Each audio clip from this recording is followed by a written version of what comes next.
and welcome to this special edition of Christ Said Report on Abuja Original Inhabitants. I am Fali Tiger. Today, we bring you exclusive highlights and reflections from delegates of the Resource Center for Human Rights and Civic Education, Christ Said, who recently returned from the 18th session of the United Nations Experts Mechanisms on the Rights of Indigenous People, held in Geneva, Switzerland. The week-long global gathering brought together indigenous people, governments, and civil society actors to discuss pressing issues affecting indigenous communities across the world. It also served as a vibrant platform for cultural exchange, advocacy, and experience sharing. Here is a snapshot of key highlights from the Nigerian delegates, a diverse mix of professionals, advocates, and community voices who represented Christ Said at this important global forum.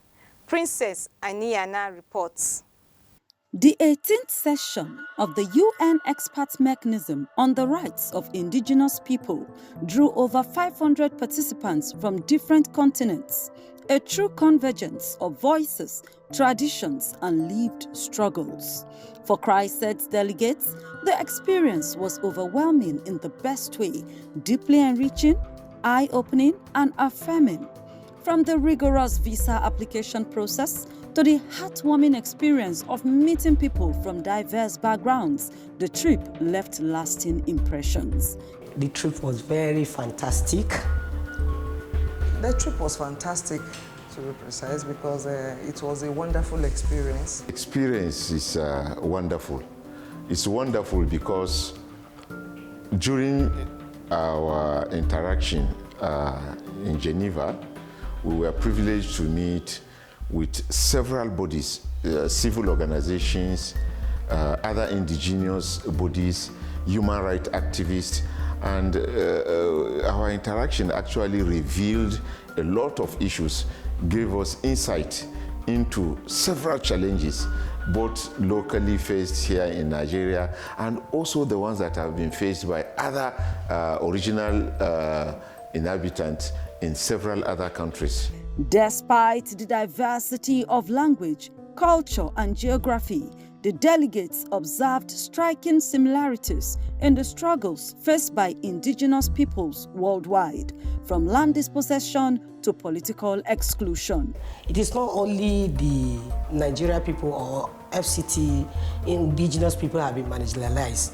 I discovered that so many countries there also were there to complain to the United Nations. One lady who also did a presentation said she was just released from the prison for speaking out for their rights. And I was shocked. Owing from where she was coming from, well, I felt they don't have any problem. So it goes to tell that globally, indigenous people have been deprived certain rights. Almighty Russia had indigenous issues, and Ukraine, indigenous issues. Yes, I know of America. So I heard more. So I was like shocked. Out of 100% presentation that happened there, let me say 85% of the challenges is equal to the Nigeria problem. It's not specific to Africans alone, because you see people like Canada, Australia, Philippines, everyone is coming to talk of the problem the indigenous people are facing, which is not too far away from what we here in our country are also facing. Yet, across board, there was one common thread: the resilience and determination of these communities to reclaim their dignity. One of the delegates living with disability shared how this inclusiveness empowered her, highlighting the forum's deliberate recognition of people with disabilities. She described the high-level discussions as robust, particularly on land rights and cultural preservation, which resonated with Nigeria's original inhabitants. I equally heard other countries speaking on behalf of people with disability, just the way Christ Said did for us. They captured everything, marginalization, how will I put it, as in negligence about people with disability. It was actually captured at the cause of the explanation. For the Christ-said team, the contrast between Nigeria's treatment and other countries was glaring and a strong call to action for Nigeria to do better. It was seamless. You don't have to rush to say you want to. The apartment gave us a traveling card, just a paper. So with that, you don't pay transport, you don't do anything. Anywhere you're going, it's free. I look forward to when we will develop up to that stage. My experience in the first place is on the flights. At the course of the journey, there is provision for persons with disability, even to move on wheelchair. But in our route here, ordinary car, let me put it that way, it is very difficult for persons with disability to go in using wheelchair. One of the most captivating parts of the forum were the cultural showcases, vibrant displays of identity through traditional attire and language. In fact, you'll be overwhelmed with beauty.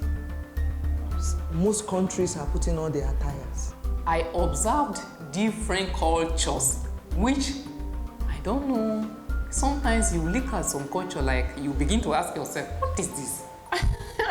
It's not funny at all. Sometimes, even the way some people dress, they will use this feather as cap. There's a way they will design it. For one participant, flying to one of the world's most expensive cities was an unforgettable part of the journey. I feel so excited because honestly, without this project, I don't think I will be able to travel to the most expensive country. One of our colleagues shared an even more captivating and memorable moment from the experience. It is my first time of entering a flight. At the initial stage, I was asking my colleague, Hakimi, that sat with me, all through, we always sit together. He's always by my right to help me, even tighten up my belt. The funny thing, when the flight started moving, I did not see, I couldn't see him again. I now asked him, Hakimi, are you still sitting here? I couldn't see, my eye is turning. He now laughed. He said, don't worry, just give it a moment. Your own is civil first. Some people normally vomit. I said, but I'm not seeing you now. He said, don't worry, you'll see me in a short period of time. So it was fun. Even when And beyond the sessions, Geneva became a learning space, a platform for drawing global comparisons, reflecting on Nigeria's gaps and shaping a stronger advocacy voice for indigenous rights back home. When we were passing through the immigration, everything was just seamless. Everything was perfect. Let me put it that way. Everything is in place. Everybody is at their duty post. They do their work as it's supposed to. Courtesy was exceptional. Christ-said strategy of including a broad coalition of delegates, people with disabilities, women, traditional rulers, lawyers, and medical experts ensured that multiple perspectives were represented. The legal network representative stressed that while litigation is critical, policy advocacy must also play a central role in the fight for justice. The two of them must go simultaneously, where litigation is trying to get a jurisprudential approach to the provisions of the law. Advocacy will support the process of litigation, and at the end of the day, they will together bring us the result that we are struggling to get. One of the traditional rulers among the delegates emphasized that the issues facing Abuja's original inhabitants mirror global patterns of marginalization, and the UN Forum is the right space to escalate those concerns. It was a good one because the other client, like I said, who did their presentation that they were doing, and one lady who also did a presentation said she was just released from the prison for speaking out for their rights. And I was shocked. Owing from where she was coming from, where I felt they don't have any problem. So it goes to tell that globally, indigenous people have been deprived certain rights in terms of resources and the like. Even a medical expert among the delegates, after years of clinical work, admitted the Geneva trip reshaped our understanding of the psychological and cultural toll of displacement on indigenous communities. What I observe is that it's as if everything is in place over there. They all have everything planned. So even if there's someone who is ill, it's all planned. Except you that you came with your own delegation, at least even if you make a move and you inform, they are already ready to assist. So everything was just in place. The highlight of the entire engagement was the powerful presentation by CRISED's Executive Director, Comrade Dr. Ibrahim M. Zikirullahi, who was leading the delegation for the third time.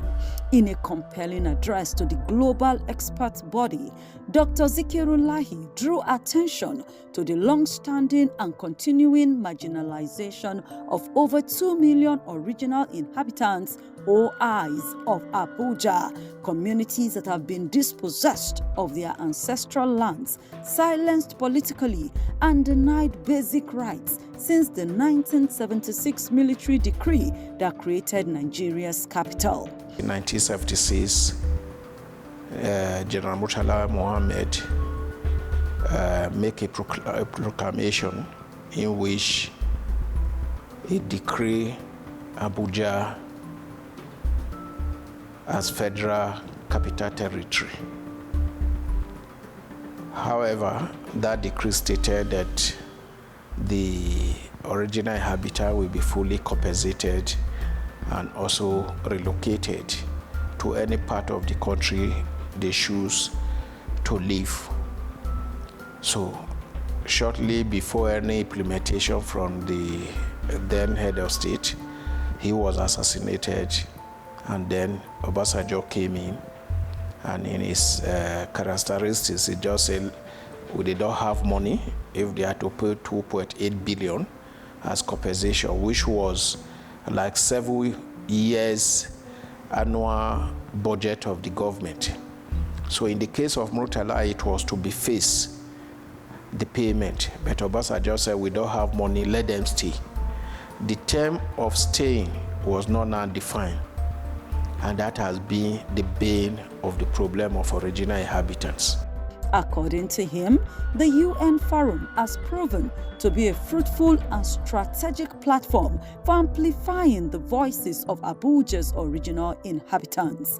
He noted that the sustained advocacy is already yielding some results, particularly in the form of political appointments. We must give it to the UN expert mechanism and the media, because even as we go to attend the 18th session of the EMRIP, without the media echoing what has transpired there, the global world will not get to know exactly what is happening. Now, the first trip we made to Geneva, it was so reported that the government immediately will return. In fact, one of the members of that team was promoted to PAMSEC, and that was the first time in the history of original inhabitants. That same person currently now is the head of service in FCT. That was one of the achievements. Then the coming of Bola Ahmed Tinubu, the second trip we made and the rest has again put the issues across that at the time of appointing his cabinet, then one of the FCT original inhabitant was appointed as the Minister of Special Duty. And again, for the first time in the history of Nigeria, especially during this civil rule, this is the first time that original inhabitant has been appointed as a member of federal cabinet. So, and then one of the program manager in one of our sub-grantees, Honorable Beatrice, was also appointed as Mandate Secretary for Area Council and Chieftaincy Affairs. We have also had the Mandate Secretary for Youth. So there have been a number of appointments here and there. However, like Oliver Twist, Dr. Zikirulahi is asking for more, pushing for deeper, more tangible justice, including constitutional recognition, equitable resource sharing, and the restoration of cultural and territorial rights for the Abuja OIs. What we are saying, there is need for reform, a total reform of the legal system, of the law, of our constitution, to accommodate them, recognize them as citizens of this country, get them the rights that is due to them, and let them preside over their own affairs. This is exactly what we are talking about. When we talk about self-determination, it's about self-esteem, self-governance. So they know where it pushes them. They know how to organize themselves. They know how to make their voice heard. This is exactly what we take to the UN, and that is what we are continuing with, even our own advocacy within Nigeria. He also used the Geneva platform to call on the international community to hold Nigeria accountable, demand legal recognition, political inclusion, cultural preservation, and most importantly, indigenous data sovereignty. CRISED remains committed to amplifying indigenous voices, with delegates thanking the organization and MacArthur Foundation for the opportunity.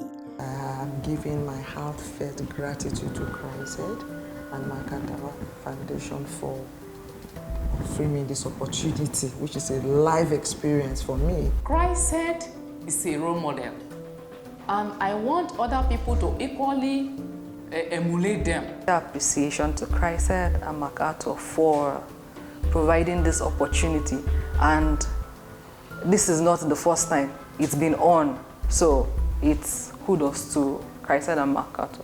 I want to thank him again, because in FCT, I can say this is the only NGO so far that he remember the indigenous people in FCT, which is MacArthur Foundation in collaboration of CRISED. They hope these engagements drive meaningful policy changes and justice for marginalized communities in Nigeria. Wow, what a beautiful memory. From the testimonies and lessons gathered in Geneva, it is obvious that the voices of Nigeria's indigenous people, particularly the original inhabitants of Abuja, must no longer be ignored. CRISED Radio and TV remains committed to using every platform, both local and global, to amplify their struggles, push for justice, and ensure their stories are not erased from our national consciousness. Thank you for joining us on this special journey from Geneva to Nigeria, a journey of reflection, solidarity, and renewed commitment to the rights of indigenous people. Until next time, on behalf of the entire production crew, I am Fali Tiger. Thank you for watching, and bye.